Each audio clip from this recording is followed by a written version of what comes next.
Hello, my name is DeMario Jackson, and my presentation is about the Black Lives Matter movement. Black Lives Matter is a political and social movement that highlights the racism, discrimination, and inequality that Black people experience. The Black Lives Matter movement began in 2013 in response to Trayvon Martin, a 17-year-old African-American boy, being fatally shot and his killer, George Zimmerman, being acquitted of the murder. Members of the jury, have you reached a verdict?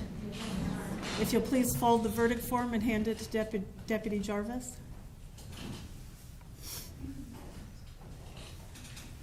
Thank you.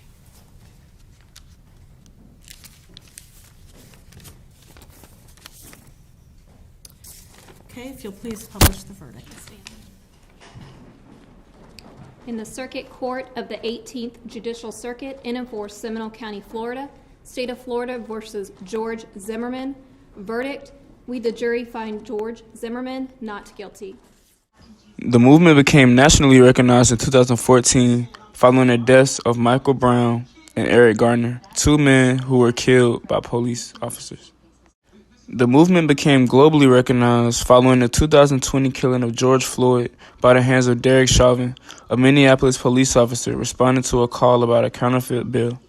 15 to 16 million people participated in protests all over the United States. It became one of the largest protests in the nation's history. It really opened people's eyes to the mistreatment of African Americans by white police officers.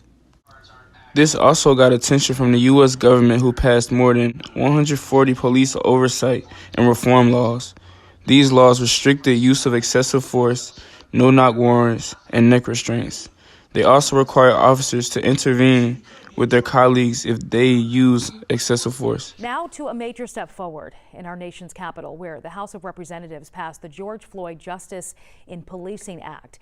It bans chokeholds and gets rid of qualified immunity for law enforcement.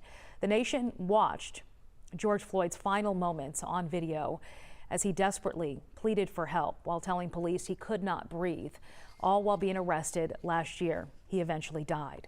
Liza Lucas joining us this morning to explain the policing bill and what it means for you. Liza.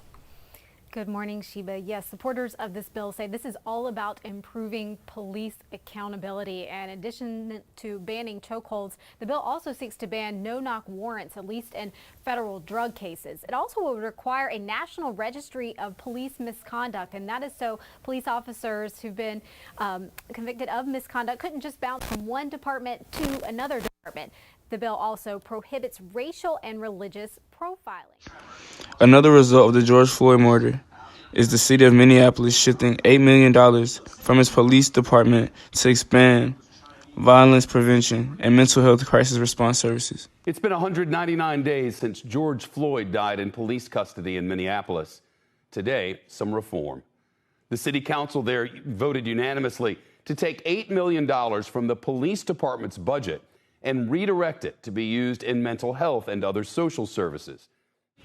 The Black Lives Matter movement brought people from all over the world to help fight the injustice that African Americans experience in the United States. It shed light on how our people have been treated in the past decades by police officers. We as people know so much about the Black Lives Matter movement because we see it all over the place, whether it's protests being broadcasted on the news and social media, or in rap songs like The Bigger Picture by Lil Baby, or even Black Lives Matter posters and graffiti on the buildings downtown. Wherever you turn, wherever you look, you're going to see or hear something related to the movement. I really enjoyed this project.